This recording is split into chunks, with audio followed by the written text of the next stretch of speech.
Baik. Kenapa sampai kita menggugat izin PLTU?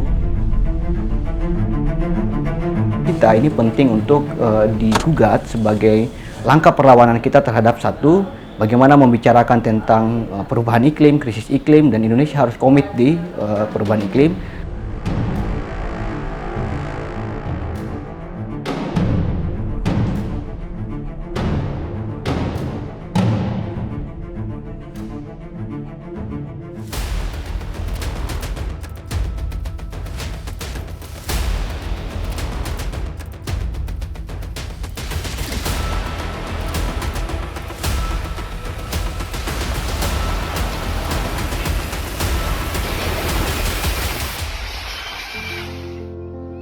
Krisis iklim nyata terjadi di Indonesia. Sudah semestinya pemerintah serius mengatasi dampaknya. Tahun 2015, Indonesia bersama negara global menandatangani Perjanjian Paris, berkomitmen untuk menjaga suhu bumi di bawah 1,5 derajat Celcius. Terbaru, pada 2021, Indonesia menandatangani Pakta Iklim Glasgow, berkomitmen untuk menghentikan penggunaan batu bara secara bertahap. Perubahan iklim adalah ancaman besar bagi kemakmuran dan pembangunan global. Di sektor energi kami juga terus melangkah maju dengan pengembangan ekosistem mobil listrik, pembangunan pembangkit listrik tenaga surya terbesar di Asia Tenggara, pemanfaatan energi baru terbarukan termasuk biofuel, serta pengembangan industri berbasis clean energy termasuk pembangunan kawasan industri hijau terbesar di dunia di Kalimantan Utara. Bertentangan dengan komitmen iklimnya, Presiden Jokowi justru terus memacu pembangunan PLTU. Salah satu proyek PLTU itu adalah PLTU Tanjung Jati A dengan rencana kapasitas 2x660 MW di Cirebon, Jawa Barat. Sejak wacana kemunculannya, PLTU Tanjung Jati A ditentang warga sekitar, seperti Dinda dan teman-temannya yang telah sejak kecil tinggal di wilayah sekitar PLTU. Ia sangat khawatir pembangunan PLTU baru Tanjung Jati A akan memperparah dampak buruk yang selama ini dialami warga. Kekhawatiran saya saat ini dan mungkin generasi yang lain, terutama generasi muda, adanya pembangunan industri ekstraktif seperti yang di belakang saya ada PLTU 1, PLTU 2, dan yang saat ini PLTU Tanjung Jati A adalah bagaimana nantinya PLTU ini menghasilkan emisi-emisi karbon yang akan merusak iklim itu sendiri, yang akan menjadi emerging ataupun menyebabkan krisis iklim semakin parah. Tidak begitu saja terima nasib, warga menempuh jalur litigasi untuk mencabut izin pembangunan PLTU Tanjung Jati A. Awal Juli 2022, warga bersama tim advokasi keadilan iklim menggugat Kepala Dinas Penanaman Modal Terpadu Satu Pintu Provinsi Jawa Barat ke Pengadilan Tata Usaha Negara atau PT-UN Bandung. Warga mempermasalahkan lolosnya izin lingkungan atau AMDAL proyek PLTU Tanjung Jati A yang sama sekali tidak memasukkan potensi dampak emisi gas rumah kaca hampir sebesar 7 juta metrik ton CO2 atau karbon dioksida per tahun. Sedangkan gugatan ini dalam landasan hukumnya kita menyatakan bahwa ada beberapa hal dalam Undang-Undang PPLH yang harusnya diperhatikan oleh majelis hakim. Pertama adalah asas tanggung jawab negara dan asas kehati-hatian. Dua asas ini menurut kami penting untuk membicarakan tentang potensi perubahan iklim atau krisis iklim yang lebih meluas, karena Indonesia saat ini situasi krisis iklimnya semakin tinggi. Kita tahu bagaimana perubahan cuaca, banjir, krisis pangan di mana-mana dan sebagainya.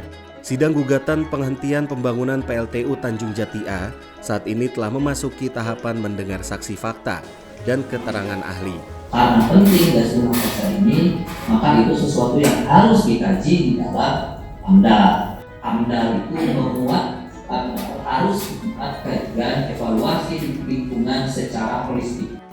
Jadi, setidaknya ada kajian itu di dalam AMDAL. Bagaimana upaya mengatasinya, upaya menguranginya segala gitu. Sehingga setidaknya itu menunjukkan itikat dari pemerintah untuk melihat bahwa gas rumah kaca ini atau perubahan iklim ini merupakan persoalan yang serius yang kita sendiri sebenarnya sudah menganggap berkali-kali pemerintah menganggap bahwa ini adalah salah satu persoalan lingkungan yang serius yang harus kita atasi bersama.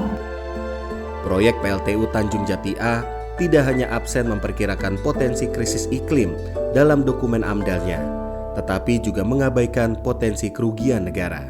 Saat ini, kondisi kelistrikan di jaringan Jawa Bali sudah oversupply atau kelebihan pasokan. Tambahan produksi listrik dari PLTU Tanjung Jati A akan memperparah situasi oversupply dan membebani keuangan perusahaan setrum milik negara PLN. Kelistrikan di Indonesia itu prinsip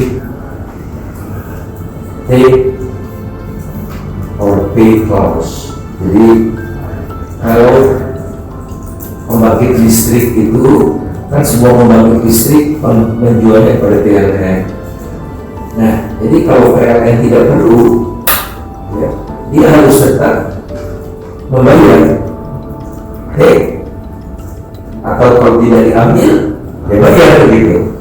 Yang direncanakan itu yang sudah disetujui, semua dibangun, berarti kelebihannya akan luar biasa besar dan PLN harus beli.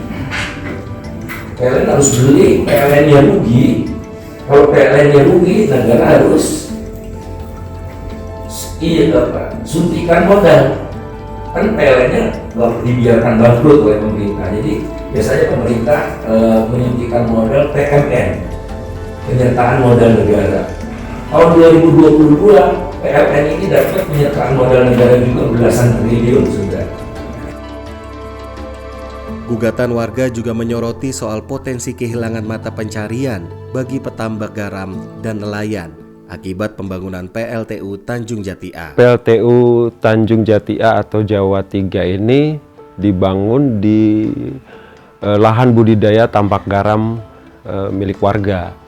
Nah, dari situ sudah bisa dipastikan akan ada alih fungsi lahan dan berpotensi terjadi pencemaran akibat dari abu-abu batu bara itu yang berterbangan ke lahan-lahan tambak garam pun akan berkurang penghasilannya karena biaya bengkak harus semakin menjauh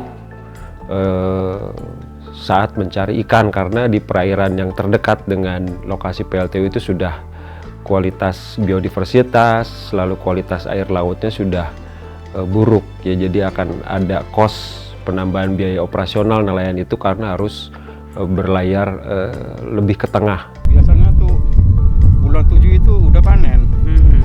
Sekarang sampai akhir bulan 9 itu belum ada yang panen. Dulu belum ada PLTU ya nggak kayak gini. Selama ada PLTU agak mengurang orang nelayan tuh karena jauh, minimalnya 4 kilo, 5 kilo. Indonesia ingin G20 memberikan contoh dalam bekerja sama mengatasi perubahan iklim dan mengelola lingkungan secara berkelanjutan dengan tindakan nyata. Sementara itu, hasil analisis Mark Cerny, saksi ahli dari Environmental Law Alliance Worldwide atau ILO atau ELAW, yang memberikan pendapat pada sidang gugatan PLTU Tanjung Jati A mengatakan, PLTU Tanjung Jati A akan melepaskan emisi karbon sebesar 7 juta ton CO2 setiap tahunnya dan 220 juta ton CO2 selama 30 tahun. Indonesia saat ini sedang memegang peran strategis sebagai presidensi G20. Transisi energi menjadi satu dari 3 isu pokok yang harus dibahas negara G20.